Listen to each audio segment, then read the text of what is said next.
All right, here's a moment from Schitt's Creek that probably swelled your heart to a medically concerning size, or it's about to. You're simply the best, better than all the rest, better than anyone I've ever met. And I'm stuck on your heart, I hang on every word you say, tear us apart. That's Noah Reid there. He plays Patrick on Schitt's Creek, the guy who gets married to Dan Levy's character, David. But now that the show is over, he's serenading the rest of the world. He has a new album out this month, and he joins us now. Noah, how are you? I'm pretty well, Tom. How are you doing? Well, I know you want to look ahead and move on, but I'm not going to let that happen. I got to ask about the finale of Schitt's Creek. Really beautiful moment, Patrick marrying David. What was it like filming those last scenes? It had to be pretty emotional. It definitely sort of surprised me how we all responded to it very emotionally. And it felt like the finale itself was split up into a couple of shooting days. One was at the end of our sort of studio block where we shoot everything indoors. And that we shot the wedding at the end of that studio block. And then the last day of shooting was at the motel, and every cast member was in. And that made it really real that we all knew we were sort of, actually saying goodbye to this show that had become such a meaningful part of our lives. And so that was I've never seen anybody as emotional as Dan Levy on that day, I don't think. It's Schitt's Creek is unlikely in a lot of different ways. Like, it's unlikely, and I know I might get fired for saying this, but it's unlikely that a Canadian show becomes a major success. And equally, it's unlikely that a character can come in late in the series like yours did and really sort of win over people.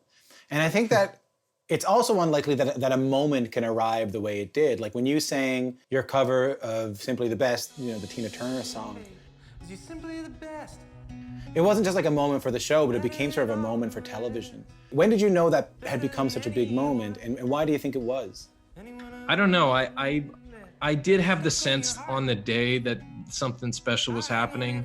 I think it's pretty rare that in a TV show, in a scripted, half-hour comedy, there are these moments that really cut through the comedy in a kind of a nice way, and the setup of that narrative and how David thinks it's going to be terrible and is he going to be embarrassed, and then it turns out to be this very heartwarming thing. But I couldn't have anticipated that it would become such an anthem of love for people, and particularly people in the LGBTQ community. I get messages about, people using it as their first dance at their weddings. And I could never have imagined that, but I couldn't be happier to be a part of that in some small way. I understand that you're grateful, and I think that's a given.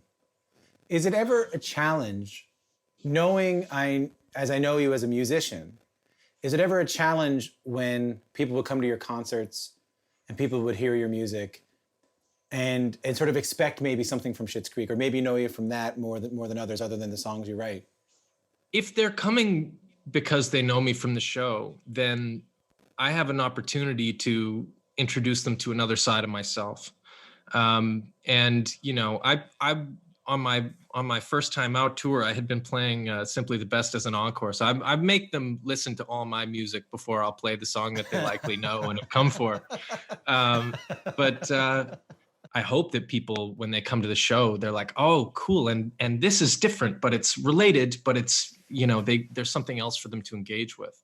Are you able to write music during this time? I don't know. It's, there's blessings and curses to this whole thing. And so a couple of songs have come out of it that I'm happy about, but I don't want to be releasing strictly COVID related material after all this. I think we're going to be kind of sick of it. You look so good in your mask, baby. Yeah, exactly. I'm excited you're going to play some music now, especially for folks who haven't heard your great music before. You're going to play Hold On. Can you set it up for us? Yeah, well, Hold On was a song that I wrote when I was in Los Angeles shooting a TV show. I had just moved into my Toronto apartment where I am right now with my partner, Claire, and we hadn't even unpacked yet, and I had to leave the next day kind of thing.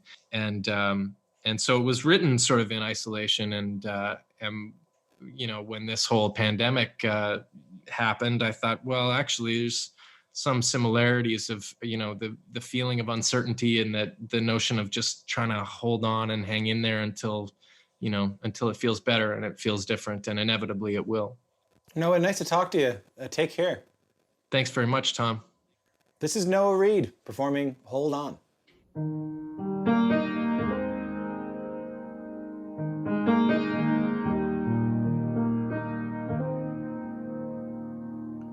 Well, it's hard to hear yourself think above the noise on our street. And it's hard to cool down when your body just generates heat. And it's hard to write songs when you feel like you can't even speak. And it ain't hard to tell you the only thing I need. And I'm tired of sleeping alone, tired of waking up here. And I'm tired of suppressing these same unexplainable fears. Oh, and I'm tired of believing I wasted my formative years.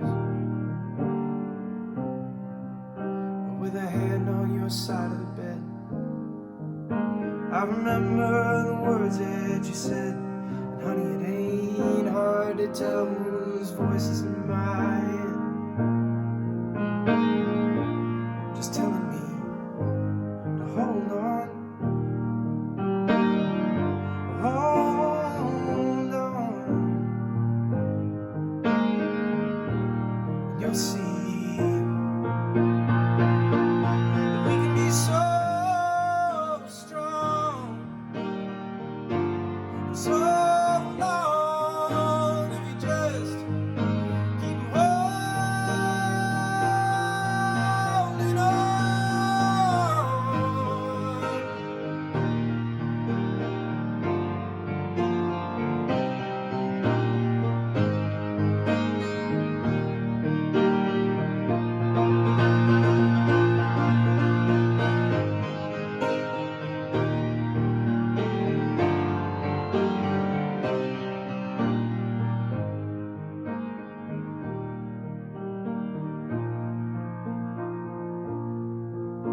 Well, we're not there yet, but we're going home. Oh, we're going home.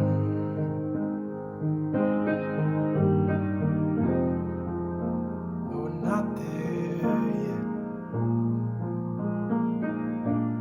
so hold on.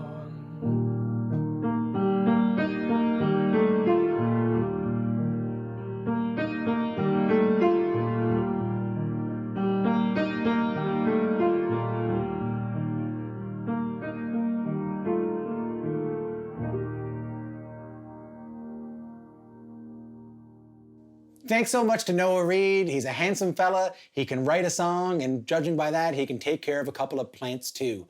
All right, Terry Crews started